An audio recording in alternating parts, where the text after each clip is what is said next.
सबसे पहले तो ये है कि जो कमिश्नर थे रावलपिंडी के, उन्होंने एटम बम मार दिया है धांधली करने वालों के सर पे। कमिश्नर रावलपिंडी लियाकत अली चट्टा ने पिंडी क्रिकेट स्टेडियम में प्रेस कॉन्फ्रेंस करते हुए कहा कि इंतखाबात के ऊपर जो कुछ हुआ उस पर मैं मुस्ताफ़ी होता हूँ। उन्होंने कहा हमने 8 फरवरी को रात के वक्त रावलपिंडी से 13 लोगों को जितवाया है और हारे हुए उम्मीदवारों को 50-50 हज़ार की लीड में तब्दील किया है। वो ये कह रहे हैं कि 13 के 13 सीटें जो हैं वो हमने उन लोगों को जिता दी जो हार रहे थे और 50-50 हज़ार की लीड को हमने तब्दील कर दिया।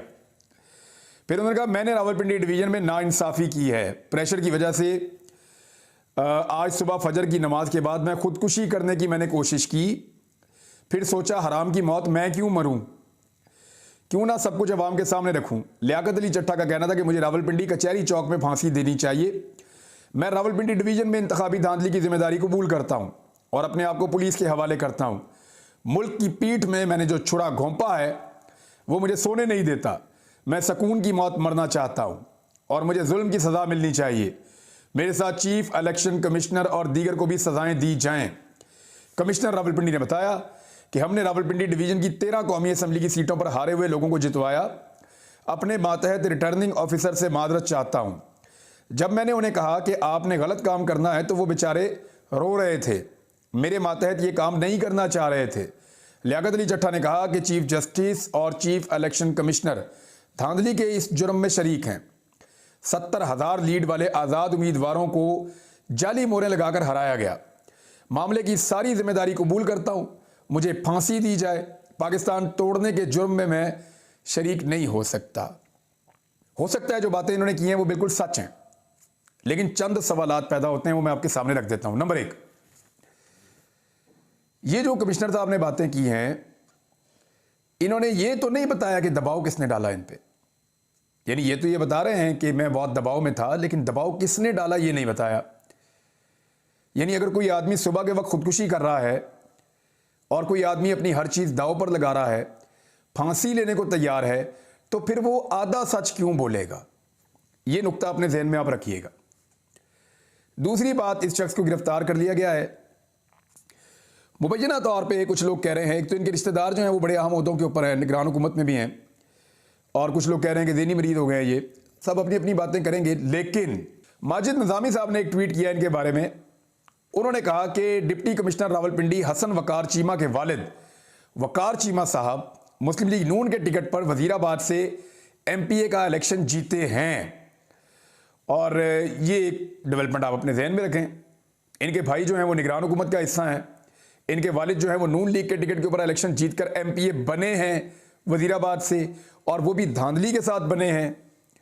ये सारी चीज़ें अगर आप दिमाग में रखें और फिर आप ये भी जहन में रखें कि ये शख्स जब बात करता है तो एतराफ़ जुर्म तो करता है, लेकिन किस किस ने इसको जुर्म के ऊपर मजबूर किया उस बारे में नहीं बताता। यानी अगर किसी ने कश्तियां जलाई हैं और कोई खुदकुशी करने के लेवल पे आ गया है तो फिर वो पूरा सच बोलता है, फिर वो छोटी छोटी बातें रखता नहीं है। तो इस वजह से भी लग रहा है कि शायद ये किसी प्लानिंग का हिस्सा तो नहीं है। दूसरी एक और चीज़ भी जहन में आती है, वो ये है कि एक केस भी चल रहा है सुप्रीम कोर्ट ऑफ पाकिस्तान में और वो सुनवाई के लिए मुकर्रर भी हो गया है, अनकरीब सुना जाएगा। उसके अंदर पाकिस्तान में जो धांधली हुई है, उस धांधली के नतीजे में जो सूरत-ए-हाल पैदा हो गई है उस पर वो केस है। और जो पटिशनर है उसने ये कहा है कि पाकिस्तान के अंदर जो इंतखाबी अमल हुआ 8 फरवरी को, उसको कलअदम करार दे दिया जाए। यानी इंतखाबात पाकिस्तान में हुए नहीं, इसको फारिग कर दें आप। अब इस वक्त इस सिचुएशन के ऊपर आप आ जाएं। नवाज शरीफ हुकूमत नहीं लेना चाहता। इसहाक डार ने बताया कि जी हमने बेड़ा गर्क ही इतना कर दिया शहबाज शरीफ ने कि अब अगर हुकूमत में आए तो कुछ भी नहीं बचेगा। यानी अब अगर हमने हुकूमत ली तो हमारे पल्ले कख नहीं बचेगा। ये बात इसहाक डार साहब ने बता दी नवाज शरीफ साहब को। और कुछ डिमांड्स ऐसी होंगी आने वाली वफाकी हुकूमत से जिसको कोई भी सियासी जमात पूरा नहीं कर सकेगी। मैं आपको फिर कह रहा हूं कि इंटरनेशनली कुछ डिमांड्स आने वाली वफाकी हुकूमत से इस नौइयत की होंगी कि जो भी हुकूमत होगी और वो उन डिमांड्स को पूरा करेगी, वो अपनी सियासत के ताबूत में अपने हाथ से कील ठोक देगी। पाकिस्तानी कौम उस जमात को कभी माफ़ नहीं करेगी। बस यहाँ तक इसको मैं रोक लेता हूँ। ऐसी सूरत हाल में कोई क्यों चाहेगा कि वो हुकूमत में आए? कोई भी नहीं चाहेगा। नवाज शरीफ साहब दौड़ गए, उनकी अक्सरियत भी नहीं है, ज़बरदस्ती उनको सीटें दिलवाई गई, उनकी सादा अक्सरियत भी फिर भी नहीं बनी। बैसाखियों के साथ उनको हुकूमत मिल रही थी, वो दौड़ गए। जरदारी साहब ने पहले ही दिन कह दिया जी हम तो नहीं ले रहे, बल्कि उन्होंने ये भी कहा कि हम वफाकी हुकूमत में बैठ भी नहीं रहे, वोट डाल देंगे आपको तरस खा के। इमरान खान साहब वगैरह कल फैसला कर चुके हैं। मैं आपको पिछले वीलॉग में बता चुका हूं कि जनाब वो भी कह रहे हैं कि हमने हुकूमत नहीं लेनी, हमारा मैंडेट पूरा करो फिर बात करो हमारे साथ हुकूमत की। अब ये जो सिचुएशन क्रिएट हो गई है पाकिस्तान में, कोई हुकूमत लेना नहीं चाह रहा। धांधली के खिलाफ एक पिटीशन दायर की गई है, देखते हैं सुप्रीम कोर्ट में इसका क्या होता है। और तीसरा, एक साहब अचानक उठते हैं, कमिश्नर साहब, और वो मजबूर हो जाते हैं अपने ज़मीर के हाथों, खुदकुशी करते करते वो बच गए और उन्होंने बताया कि जी मैंने बहुत ज़्यादती की, अपने ऊपर सारा इल्ज़ाम ले लिया।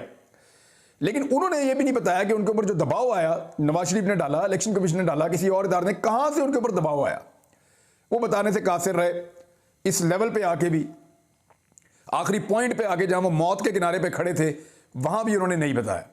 इन सारी चीज़ों को आप इकट्ठा करें तो क्या ये मुमकिन है कि पाकिस्तान के अंदर इलेक्शन को कलअदम करार दे दिया जाए और एक ऐसा सेटअप बना दिया जाए इमरजेंसी की सूरत में जो चलता रहे आइंदा? क्या ये मुमकिन नहीं है? एक सिंपल क्वेश्चन है मेरा आपसे कि क्या ये मुमकिन नहीं है जो हालात पैदा हो चुके हैं, इन हालात में यही निगरान हुकूमत जो है इसी को तौसीह दे दी जाए और ये चलती चली जाए आगे? बिल्कुल ये मुमकिन है।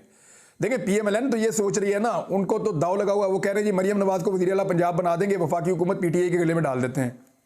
साद रफीक ने आज मशवरा दिया है कि जी PTI जो है वो पीपल्स पार्टी के साथ मिलकर हुकूमत बना ले। तो साद रफीक साहब मशवरे अपनी पार्टी को दें, आपका वहाँ नहीं सुनी जा रही बात, आपकी यहाँ कौन सुनेगा? MNA का इलेक्शन आप इस दफ़ा हार गए अनफॉर्चुनेटली, हालांकि आप बड़े अच्छे सियासतदान हैं। लेकिन मामला ये है कि अगर PTI को आपने हुकूमत देनी है, ख्वाजा साद रफीक साहब, तो उनको तो पीपल्स पार्टी की जरूरत ही नहीं है, वो तो इंडिपेंडेंट अकेले हुकूमत बना सकते हैं। आप उनकी सीटें उनको वापस कर दें, यानी 50 के करीब सीटों पे तो आपने माल मारी हुई है। 13 सीटें तो आज कमिश्नर साहब कह रहे हैं, 3 सीटें जो है वो इस्लामाबाद से हैं, 16 हो गई। फिर मंडी बहाउद्दीन और गुजरात की सीटें हैं, हाफजाबाद, सरगोदा, गुजरांवाला, नारोवाल, सियालकोट, 4 से 5 सीटें लाहौर से फौरी तौर पर निकल जाएंगी PMLN के हाथ से। अगर ये सारी सीटें निकल जाती है तो फिर तो PTI खुद ही हुकूमत बना लेगी अपनी, उनको तो फिर किसी और की मदद की ज़रूरत ही नहीं रहेगी पाकिस्तान तहरीक इंसाफ को। तो ये जो पीपल्स पार्टी वाला मशवरा दिया जा रहा है, एक्चुअली वो चाह रहे हैं कि जिस तरह बांधा गया PMLN को, पीपल्स पार्टी को और PTI को बांध लिया जाए। फजलुर रहमान साहब ने क्लियरली एस्टैब्लिशमेंट के ऊपर इल्ज़ाम लगा दिया इमरान खान की हुकूमत गिराने का, और बहुत सारे लोग बोल चुके हैं। नजम सेठी साहब ने, जो इस वक्त की इस्टेब्लिशमेंट के बहुत करीब समझे जाते हैं और उस वक्त की जो इमरान खान साहब की हुकूमत गिराई गई, नवाज शरीफ के बहुत करीबी साथी हैं, कश्ती में नवाज शरीफ साहब के साथ नीम दराज भी थे। एक दिन बरतानिया में जाके उन्होंने मियाँ साहब के साथ काफ़ी मुलाकातें की और हमेशा सपोर्ट की, इमरान खान के मुखालिफिन को सपोर्ट की। उसकी वजह से इनको चेयरमैन PCB भी लगाया गया, निगरान हुकूमत का वज़ीर आला भी बनाया गया। एग्जैक्टली ये करैक्टर मोहसन नकवी साहब के करैक्टर से मिलता जुलता है। ये क्या फरमा रहे हैं कि मौलाना फजलुर रहमान बिल्कुल ठीक कह रहे हैं, तस्दीक फरमाई इन्होंने। तहरीक अदम एतमाद के पीछे जनरल बाजवा थे, इमरान खान से रेकोटिक का मुआहदा और 1-2 काम करवाने थे, इसलिए तहरीक अदम एतमाद लेट हो गई थी, वरना पहले ही आ जानी थी। तो ये जनाब नजम सेठी साहब फरमा रहे हैं